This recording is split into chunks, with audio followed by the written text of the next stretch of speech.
Isleta at the beach, and I just want to respond to a question that somebody asked me about spirituality, how I got into spirituality, and first I just want to answer what spirituality is to me, because I think it's really different for everybody. It's a very large question, and it's a very personal question for each person. You know, what their spirituality to me really is like, what is my relationship to higher power, to my inner voice, to anything outside of the physical, right? And I almost was like, I don't know, like, how did I get into it? Because I feel like it's been so long that I've been spiritual, I guess. I also want to clarify, to me at least, spirituality is not, it's like people are either like, oh, I'm spiritual, or oh, I'm religious. But I think they're two different versions of the same thing. I think that maybe people that are spiritual maybe were religious before and now they're spiritual. So it's just we're all walking a different path towards finding our purpose, finding who God is to us, finding who's out there paying attention to us, looking after us. And yeah, it's interesting because also I want to clarify as well, if somebody says they're spiritual, it doesn't necessarily mean they don't believe in other religions. So believing in other deities or gods that other religions worship, like for example, you know, Jesus. I definitely believe in Jesus through my own path and my own understanding and connection to him that was really just recent. However, I do not consider myself a Christian. So there's, yeah, I feel like spirituality is kind of a new branch, a very broad term, like saying like clothing, but there's like pants and tops and shorts and hats. So really it's just my personal belief of what my life is and my purpose, and how I got into spirituality. So I guess I would say yoga, like most people, you know. So I've been practicing yoga since 2012, and yoga is like a gateway exercise. It's really a practice, right? A prayer, a meditation practice. It's not really taught that way in the US, so a lot of people don't really even know that they're doing that, you know, connecting to their self in that way.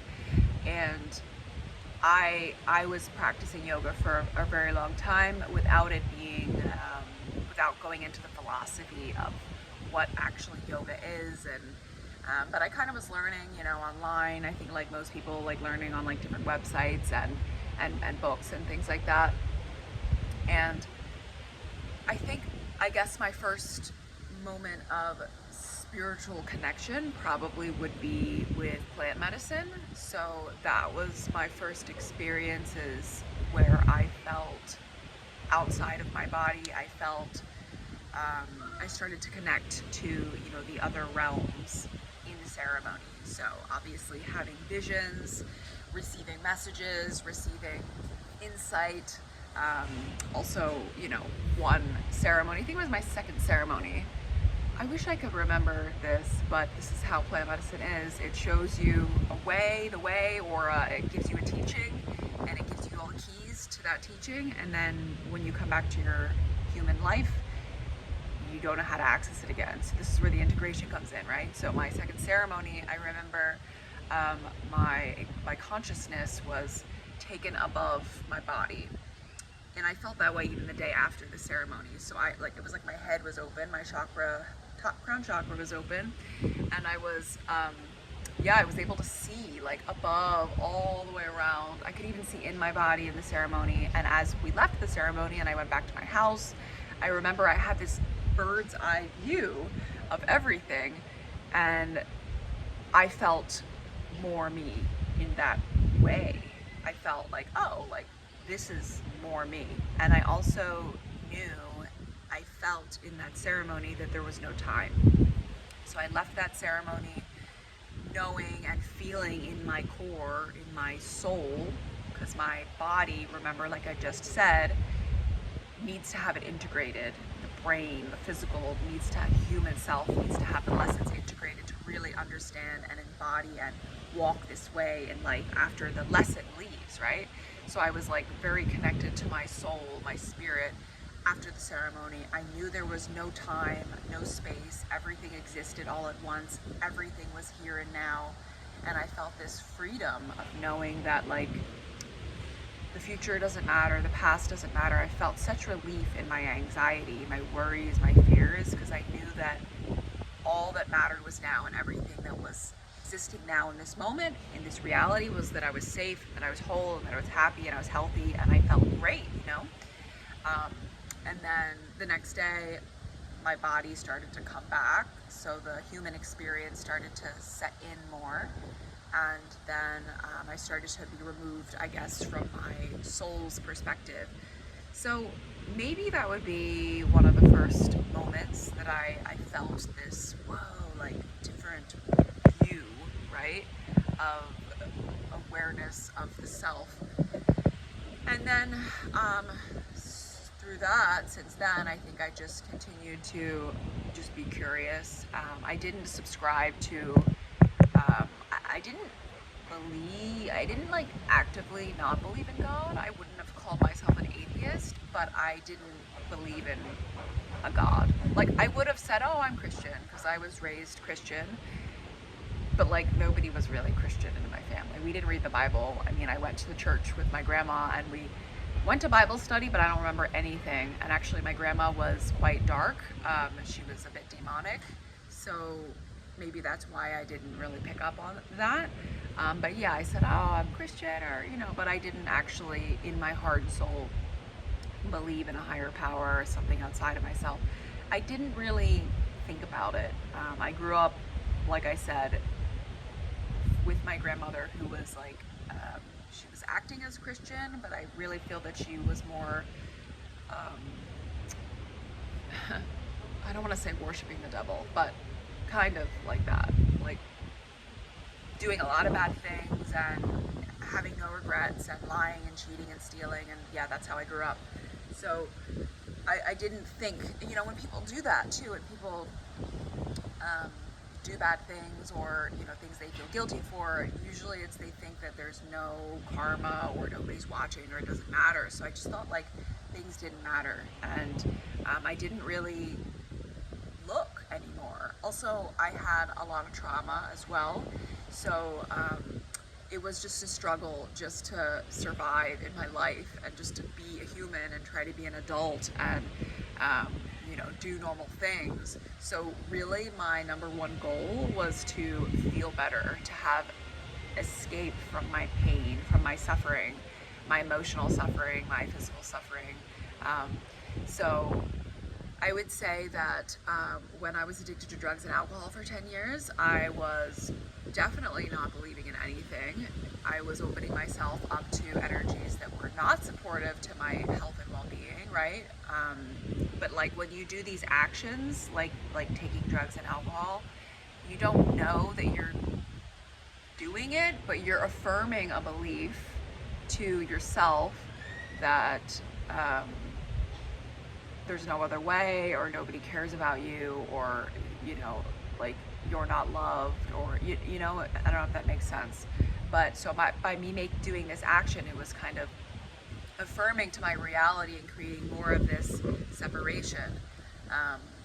But I think that when I really started to go the deepest was maybe 8 years ago. Just I kept going back to ayahuasca ceremonies. I kept trying to heal. I just kept feeling a little bit better after each ceremony, and knowing that this is like a natural healing. This is like from the earth, and yeah, still not knowing like who God was. You know, I still don't know. Nobody knows who God is, but it's like knowing that there's a power outside of you, knowing that there's spirits. This is animism. This is a little bit different than spirituality, but animism is what I consider spirituality to me. Animism is that everything has a spirit, so I mean, this is like a sculpture of Ganesha, but like even this sculpture has a spirit, right? Even this shala has a spirit. Even the plants have a spirit, the trees have a spirit. So that's also kind of my view of spirituality. So I think the more I started to open up to different realms, and also in my dreams as well, I think the more I started to reach physical health and spiritual connection with myself, the more I started to receive messages from source, from my higher self, from the divine. And when you receive these messages in ceremony or in your sleep, you just wake up and you just know that was like a message for me. You know in your being. And I think the more that you connect to your intuition, the more that you heal in natural and holistic ways, the more that you can connect to that part of you that knows that there's a reason for everything. And the person who commented this, I'm just curious, you said that you go back and forth. So what are you going back to? What are you believing in, and what are you not believing in? Because you only have to believe in yourself.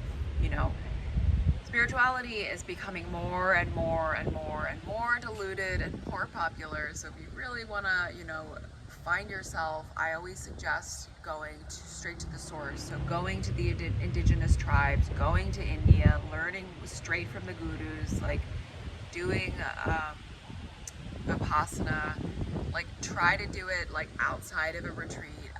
These retreats are getting more and more over the top and just more and more unsafe. So if you really are searching for yourself, read books. Books can still be tainted, honestly. But read, go to spiritual teachers that you feel are very humble. Go to spiritual teachers that are not seeking money, that are not driven by money. And learn how to connect to your intuition.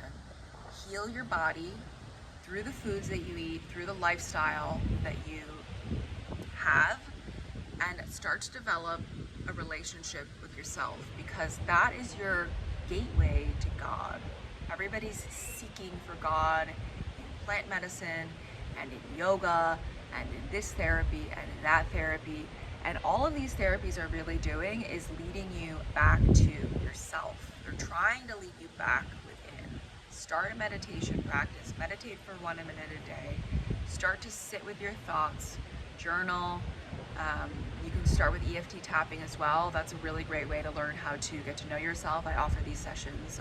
You can look at my website, the somatic therapy release and EFT tapping. Really get to know yourself and start to open your trust within your being, that the things, the messages that come from within you are your path, because that's where God exists to me. God exists inside us, and the messages that we receive are from inside. They're from the realms of dimension, of living other dimensions that are more subtle than us. So in yoga we talk about gross and subtle dimensions, right? So the human body is the most gross, the heaviest dimension. As we practice the yoga, as we do the breathing, as we go into the meditation, our consciousness becomes more refined, smaller, and has the ability to go into places that are more microcosm. And that's where we can reach and hear these whispers of the soul. So practice listening to yourself.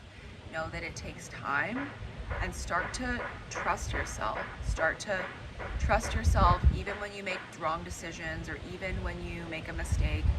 Know that it was correct, and know that you can trust what you're doing, because you have to start somewhere. And the more you trust yourself, the more you're going to gain confidence listening to yourself. The more that you gain confidence listening to yourself, the more that you're going to have that access, that portal of opening, where the pure messages can come through.